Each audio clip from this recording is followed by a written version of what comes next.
Bom dia, meus amigos. Que a paz do Mestre Jesus esteja em vossos corações hoje e sempre. Daremos início agora à continuidade de estudo e reflexões sobre o livro Emmanuel, de Francisco Cândido Xavier. Hoje nós vamos para o capítulo 9, a Igreja de Roma na América do Sul. A Igreja Romana movimenta-se na América do Sul, sentindo os perigos da Europa, onde os produtos ideológicos de novas doutrinas lhe criaram uma situação profundamente embaraçosa. A organização política do catolicismo volta-se para a América Meridional, onde os neolatinos, vivendo a existência reflexa dos grandes centros ocidentais, trabalham ainda para adquirir uma personalidade coletiva. Os últimos congressos eucarísticos na Argentina e no Brasil representam o apogeu das suas atividades, no sentido de manter a sua falsa posição, à custa de exterioridades suntuosas, dentro daquela megalomania característica das águias dominadoras do Império Romano. Vivendo à custa da economia dos que trabalham, a Igreja Romana é a atual usurpadora de grande percentagem do esforço penoso das coletividades. Sem dúvida, a sua influência no passado beneficiou a civilização, muito embora tenha sido essa influência saturada de movimentos condenáveis à sombra do nome de Deus e em nome do Evangelho. As guerras santas, a Inquisição, as renovações religiosas dos séculos pretéritos apoiam a nossa assertiva. As obras beneficentes da Igreja estão ainda cheias de sangue dos mártires. Quase todos os bens que o Vaticano conseguiu trazer à civilização nascente fizeram-se acompanhar de terríveis acontecimentos. A Europa moderna, pobre de possibilidades econômicas e compreendendo de perto a ação defraudadora da Igreja Católica, tornou-se campo quase estéril para suas explorações. As tendências da mentalidade geral para uma organização econômica, sobre a base da justiça que deve prevalecer em todas as leis do futuro, fizeram dos países europeus terreno impróprio para a indústria religiosa. Com exceção da política de Berlim e de Roma, outras nacionalidades europeias custariam a tolerar esses movimentos de audaciosas explorações. A mística fascista é a única que procura o amparo das ilusões religiosas do catolicismo, com o objetivo de manter a coesão popular em torno da idolatria do Estado. Ainda agora existem pronunciadas tendências da nova Alemanha para que se crie nos bastidores da política hitlerista uma igreja nacionalizada, mas os países democráticos que se encaminham com os seus estatutos de governo para o socialismo cristão do porvir sentiram dificuldade em suportar tutelas dessa natureza. Trabalhados por doutrinas literárias, eles vêm pagando com sangue os seus progressos penosamente obtidos. Longe de nós o aplaudirmos a política nefasta de Stalin ou as suas atividades nos gabinetes de Leon Blum ou de Azanã. Apenas salientamos a tendência das massas para a liberdade, sacudindo o jugo milenar do catolicismo que, a pretexto de prosseguir na obra cristã, apossou-se do Estado para dominar e escravizar as consciências. A Igreja, se bem haja desempenhado missão preponderante no destino desta civilização, que na atualidade toca ao apogeu, fez mais vítimas que as 10 perseguições mais notáveis efetuadas pelos imperadores de Roma antiga contra os adeptos da abençoada doutrina do crucificado.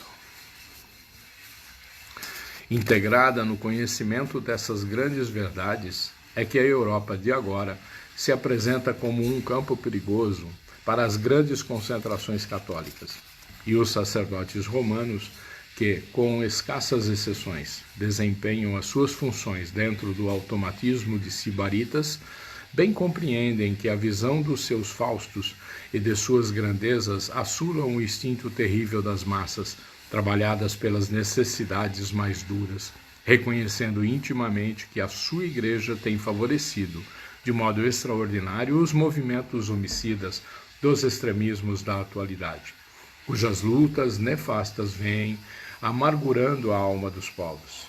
Ninguém ignora a fortuna gigantesca que se encerra, sem benefício para ninguém, nos cofres pesados do Vaticano. Os capitais que para eles se canalizam com fertilidade assombrosa, ali repousam sem se converterem em benefício dos que trabalham, conquistando com penoso suor o pão de cada dia.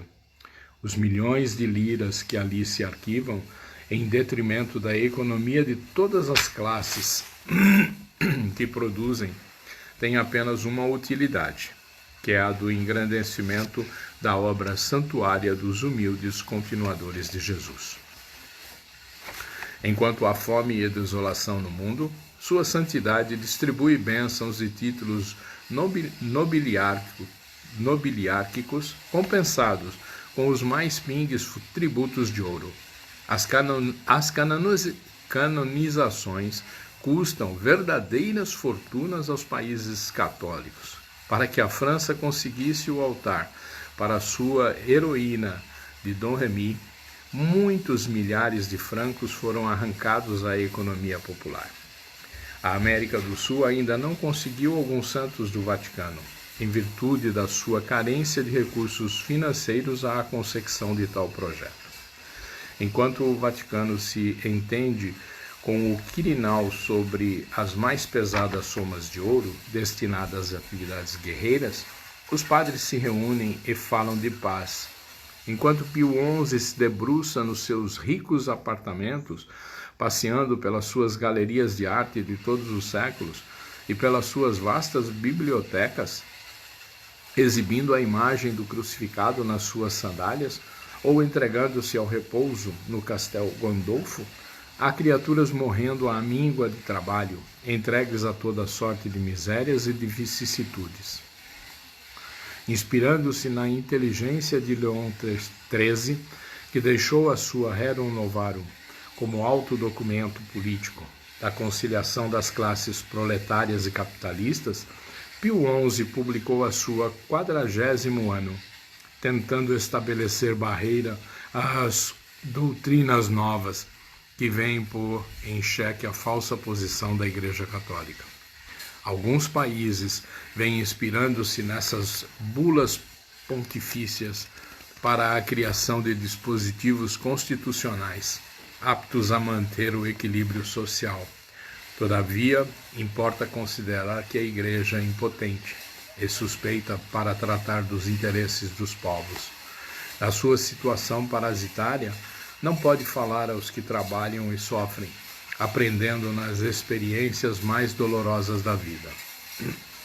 A vossa civilização sente necessidade da prática evangélica, tem sede do Cristo, fome de idealismo genuinamente cristão, e diante desse surto novo de fé das coletividades, nada valem os congressos eucarísticos, porquanto é chegado o tempo de se fecharem as portas da indústria da cruz. O Cristo terá de ressurgir dos escombros em que foi mergulhado pela teologia do catolicismo. O dogma conhecerá o seu fim com o advento das verdades novas, e é para esse movimento grandioso do porvir que os mortos vêm dar as mãos aos vivos de boa vontade. Que a Igreja Romana se transforme, buscando guardar a essência dos exemplos terríveis dessa última Revolução Espanhola. Que as provações coletivas hajam chegado ao seu termo, sem necessidade de mais sangue, de mais lágrimas e de mais vidas. Que Roma compreenda tudo isso e esclareça os seus tutelados, antes que os escravos de suas ilusões se recordem de sacudir as algemas por si mesmos. Que a lei de Jesus impere desde já, sem precisar das grandes dores que por tantas vezes tem lacerado o coração sofredor da humanidade terrestre. Pois é, mais uma etapa do nosso estudo do livro de Emmanuel, capítulo 9, a Igreja de Roma na América do Sul. Lembrando que esse relato de Emmanuel foi passado a nós em 1937, exatamente no princípio, no início do movimento de Segunda Guerra. O nosso planeta ainda vivia os resquícios da Primeira Guerra Mundial, da grande calamidade que ocorreu ali em torno, por volta de 1917, 1918, com a gripe espanhola, que dizimou mais de 100 milhões de seres do nosso planeta. Era ainda uma situação de muita tristeza para o povo daquela época, né? E Emmanuel nos relata o quanto a própria Igreja Católica, né, que surgiu sobre a égide do auxílio, de levar o acalanto, tudo em nome de Jesus, praticou tantas atrocidades, né? Foi se desvirtuando do seu princípio inicial e acabou trabalhando no mundo por arrecadar riquezas, né? E essas riquezas estão lá até hoje. Não são divididas, são trancadas. Veja que Roma é considerado um país, tem a sua própria economia, tem os seus próprios comandos, não está sujeito aos comandos do país onde está situada. Existe aí um movimento mais forte, né, do cristianismo chegando e adentrando as Américas, principalmente a América do Sul, e mais especificamente pelo movimento de Argentina e Brasil. Lembrando que nós somos ainda um país tipicamente católico, né? Nosso povo é cristão, mas pratica isso em relação à doutrina católica e tudo mais. Então, que falar disso, né? Vejam que o Emmanuel alerta sobre as catástrofes, sobre as dizimações, e ali naquela época já eclode a Segunda Guerra Mundial. Muitas vidas se perdem, algo em torno de 70 milhões de pessoas se perderam na Segunda Guerra Mundial. E mesmo assim a gente parece que não aprendeu ainda, né? A gente parece que leva uma vida que não requer olhar o próximo, não requer olhar as coisas que fazemos. O que importa é o que fazemos. E se o que fazemos prejudica alguém, isso não importa, não é verdade. Nós temos que entender que nós precisamos uns dos outros, que nós precisamos conviver bem com as pessoas, nós precisamos amar as pessoas, né? E parece que não aprendemos ainda, porque vivemos nesse momento uma triste realidade, né? Uma pandemia, e que no dia de hoje já devemos nos aproximar da perda aí de próximo de 200 mil irmãos que desencarnaram em razão dessa situação pelo mundo,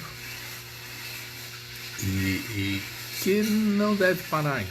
Infelizmente, nosso desejo é de melhoria, nosso desejo é de que se encontre rapidamente uma medicação, um remédio, uma vacina, mas nós sabemos que isso demanda tempo, demanda estudos. A ciência, por mais rápida que ela seja, ela precisa confirmar, né? Precisa testar. E o que nós podemos fazer? Nós podemos fazer o que temos feito.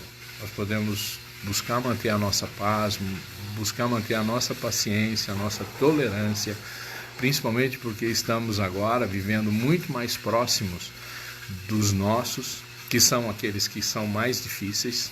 Como nós não aprendemos a conviver com os mais próximos antes, parece que hoje nós estamos recebendo a lição, estamos recebendo o estudo para aprendermos a viver melhor com os mais próximos, né? Mesmo que mais distantes. É interessante isso, né? Porque não estamos todos juntinhos.